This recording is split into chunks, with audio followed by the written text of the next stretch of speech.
The world is a stage, but the script is not written in ink. It is written in the dilation of a pupil, in the narrowing of an eyelid, in the heavy, suffocating silence that falls when two pairs of eyes meet and lock in a combat that has no sound. We are taught to listen to words, to analyze syntax, to seek truth in the trembling of a voice. But the truth is never in the voice. The voice is the costume we wear to hide the nakedness of our intentions. The truth, the raw, bloody, terrifying truth of who we are and what we want, lives in the gaze. It is the only part of the human mask that cannot fully lie, because it is the only part that connects directly to the primal brain, to the beast that survives inside the cage of civilization. You have felt it. You have walked into a room and felt the weight of a stare landing on your skin like a physical touch, a cold hand brushing against the back of your neck. You have looked into the eyes of a lover and seen a stranger staring back, a vast, empty ocean where there should have been warmth. You have seen the gaze of a predator, the one that does not blink, the one that dissects you, peels back your layers, and tastes your fear before you have even spoken a syllable. This is not poetry. This is the mechanics of power. Long before we developed language, long before we built cities and laws, we ruled each other with our eyes. And we still do. We just pretend we don't. We pretend that the polite conversation is the reality, while underneath the table, our instincts are screaming, reading the micro-signals of dominance and submission that flash in the iris of the person across from us. Before we continue, a warning. The knowledge that's about to be shared cannot be unlearned. It will permanently change the way you see human relationships. If you're ready to abandon comfortable illusions and see what's behind the stage, subscribe now. Because this isn't just a video. It's the beginning of your journey under the mask. Now let us begin. Imagine you are sitting in a crowded cafe. The air is thick with the scent of roasted coffee and the low hum of a dozen conversations blending into white noise. You are alone, observing. Watch the couple in the corner. Do not listen to them. Their words are irrelevant. Watch their eyes. The man leans forward, his gaze intense, unwavering, drilling into the woman's face. He is not just looking at her, he is consuming her. He rarely blinks. This is the gaze of the hunter, the one who seeks to possess. Now look at her. She looks down at her cup, then up at him, then away to the window. Her eyes are darting, fleeing. She is the prey in this dynamic, not necessarily in a dangerous way, but in the energetic exchange of power. He is projecting certainty. She is projecting evasion. In that silence, a contract is being signed. He leads, she follows. Or perhaps, she is the one in control. Watch how she looks up through her lashes, holding his gaze for a split second longer than is comfortable, then breaking it with a small, knowing smile. Suddenly the dynamic shifts. She has hooked him. She has given him a glimpse of the abyss, and he is falling into it. This dance happens everywhere, every day, in every interaction. The gaze is the remote control of the human soul. It can instill fear, ignite desire, impose guilt, or offer absolute, crushing indifference. To understand the power of the gaze, we must first understand the biology of being seen. When you are watched, your body reacts before your mind even processes the information. It is an ancient survival mechanism. The feeling of being watched triggers a spike in cortisol, the stress hormone. Your heart rate accelerates slightly. Your skin temperature changes. You become hyper-aware of your own movements. This is why public speaking is terrifying for so many. It is the sensation of hundreds of pairs of eyes feasting on you, judging you, analyzing you. It is the feeling of being the prey in the center of the herd. The person who can withstand this pressure, the person who can stand in the center of the room and absorb the collective gaze without flinching, without looking away, instantly commands respect. We follow them not because they are smart, not because they are good, but because they possess the biological signal of the alpha, the ability to endure the scrutiny of the tribe without fear. Consider the silence of an elevator. Two strangers enter a metal box. The doors slide shut, sealing them in a vertical coffin. The air instantly becomes heavy. What happens? They both look at the numbers changing on the display. They look at the floor. They look at their phones. Why? Because to look at each other in such a confined space is an act of aggression or an act of intimacy. There is no middle ground. If one of them were to turn and stare directly at the other, the tension would become unbearable. The social contract demands that we pretend we are alone. But what if you break that contract? What if, the next time you are in that elevator, you do not look at the floor? What if you turn and look at the stranger? Not with a smile, not with a frown, but with a neutral, absolute stillness. You will see them crumble. You will see them shift their weight, check their watch, clear their throat. They will feel the heat of your gaze burning through their social mask. You have established dominance simply by refusing to look away, by refusing to be afraid of the connection. You have become the observer, and they have become the observed. In the hierarchy of power, the observer always sits above the observed. This is the secret of the interrogator, the master negotiator, the seducer. They know that the person who breaks eye contact first is the one who is hiding something, or the one who is submitting. But there is a nuance here. It is not just about staring. A stare can be aggressive, clumsy, rude. The true power lies in the soft gaze. The gaze that does not drill but absorbs. Imagine a therapist or a confessor. They do not glare at you. They look at you with a deep, liquid openness. They create a vacuum with their eyes, a space that pulls your secrets out of your throat. You talk because their silence and their steady, accepting gaze make you feel that you must fill the void. You want to explain yourself. You want to justify your existence to them. And the more you talk, the more power you give them. They are the mirror, and you are the one frantically trying to fix your reflection. Let us go deeper into the darkness. Let us talk about the gaze of judgment. You know this gaze. It is the look your mother gave you when you broke a vase. It is the look of a boss scanning a report that contains an error. It is a look that is often devoid of anger, which makes it even more terrifying. It is the look of disappointment. It hits you in the solar plexus. It makes you feel small, transparent, unworthy. This gaze works by triggering the shame mechanism. Shame is the social glue that keeps the tribe together. It is the fear of expulsion. When someone looks at you with that cold, detached judgment, they are threatening you with social death. They are saying, without words, you are failing. You are not one of us. And what do? We lower our eyes. We look down. This is the universal sign of submission. By exposing the neck, the most vulnerable part of our anatomy, we are saying, I surrender. Do not hurt me. The next time you feel that wash of shame, stop. Force your chin up. Lift your eyes. Meet the gaze of the judge. Do not glare. Just look. Witness their judgment. Acknowledge it, and let it pass through you like wind through a ghost. You will see their power dissolve. Because judgment requires a victim to land on. If you refuse to be the victim, their gaze becomes nothing but a reflection of their own expectations. There is a specific type of gaze that is perhaps the most dangerous of all, the gaze of the void. This is the gaze often found in the dark triad personalities, narcissists, Machiavellians, psychopaths. When you look into their eyes, you do not see a person looking back at you. You see a camera lens. You see an instrument that is recording, analyzing, calculating. There is no emotional resonance. If you cry, their pupils do not dilate with empathy. They observe your tears as a biological phenomenon, a lever to be pulled later. This gaze is terrifying because it reflects nothing back. It is a black hole. When you are in a relationship with such a person, you find yourself constantly trying to ignite a spark in those eyes, trying to find a glimmer of humanity, of recognition. You dance, you scream, you cry, you burn yourself alive trying to get a reaction. And they just watch. They watch you burn with the mild interest of a scientist watching a bacteria culture in a petri dish.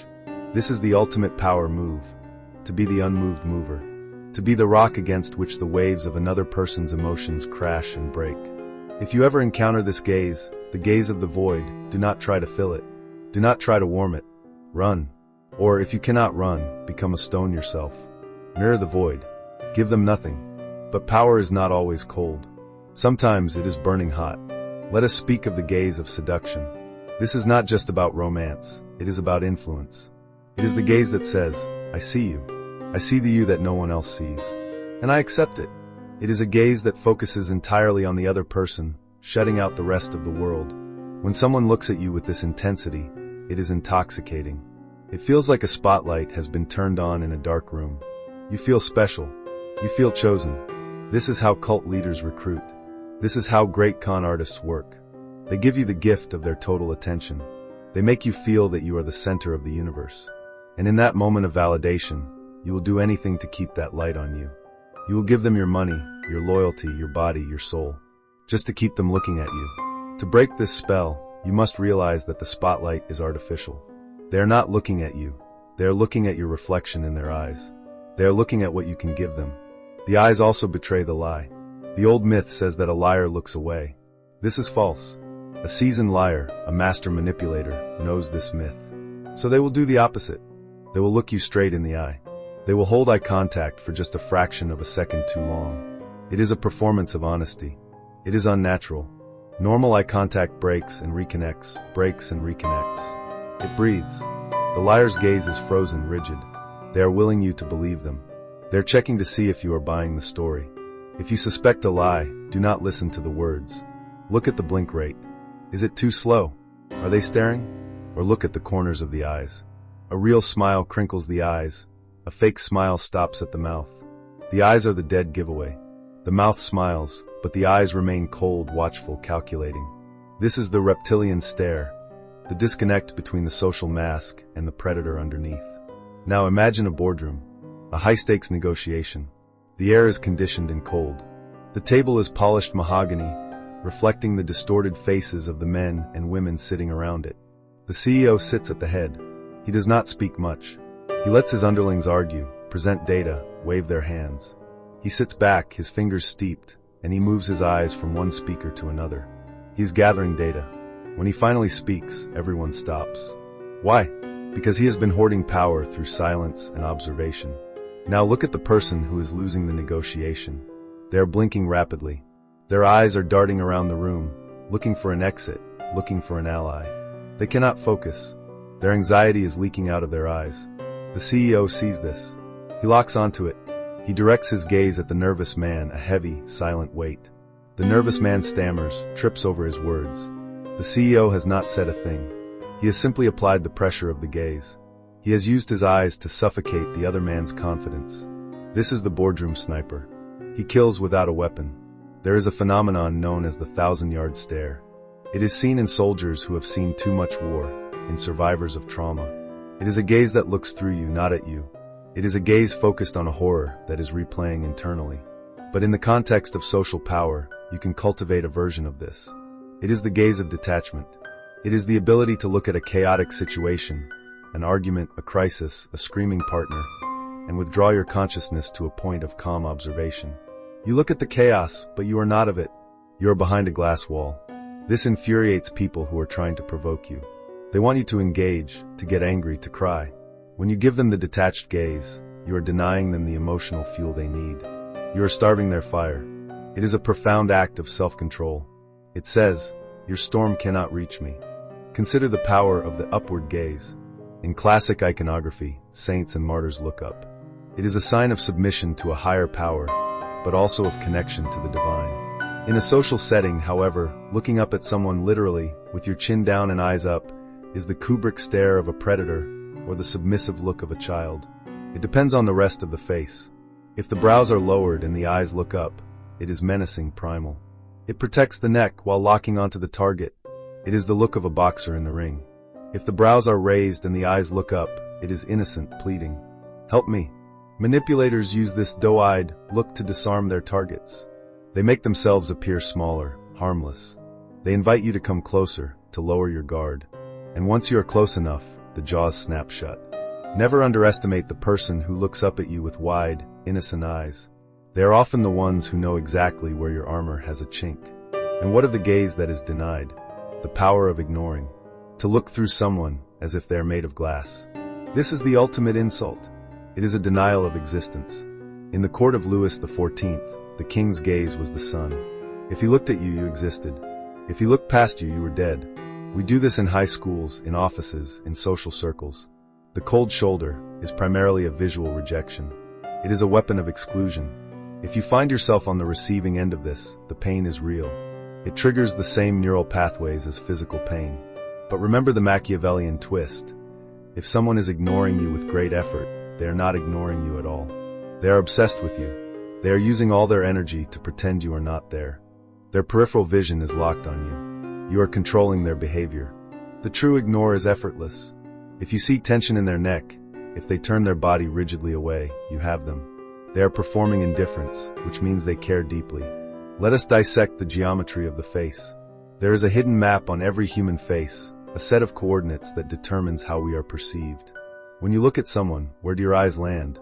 If you look at the triangle formed by their eyes and their mouth, you are engaging in the social gaze. This is the gaze of friendship, of casual conversation. It is non-threatening. It says, I am listening to you, and I am harmless. But if you shift your focus upward, if you look at the triangle formed by their eyes and the center of their forehead, you are entering the power gaze. This is subtle, but the effect is profound. By looking at the forehead, you are denying them the intimacy of eye-to-eye connection, while maintaining the dominance of observation. You are looking at them, not with them. Try this in a difficult conversation. Do not look at their eyes.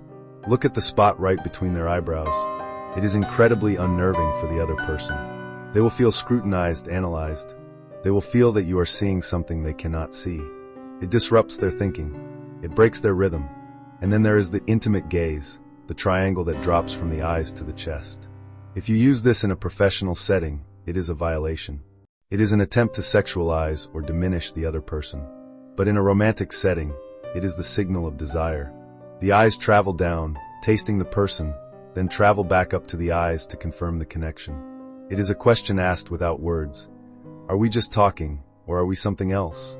The master of social dynamics knows exactly which triangle to use and when. They do not let their eyes wander aimlessly. They use the geometry of the face like a targeting system. Watch for the eye block. This is a gesture so common we often miss it.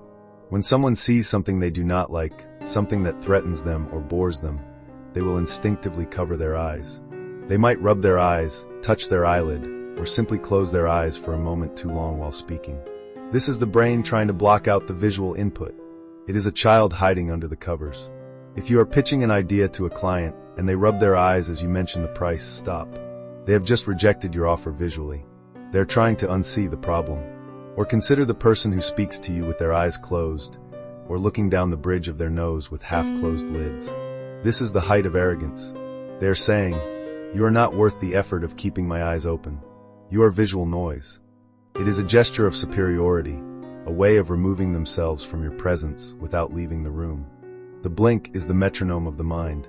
A normal blink rate is about 15 to 20 times a minute. But when the brain is under stress, when it is processing a lie or a complex calculation, the blink rate changes. Often it stops. The cognitive pause. The liar stops blinking while they construct the fabrication, then blinks rapidly once the lie is delivered, a release of nervous energy. This is the blink flurry. If you ask a question and get a stare followed by a rapid fluttering of eyelids, you have hit a nerve.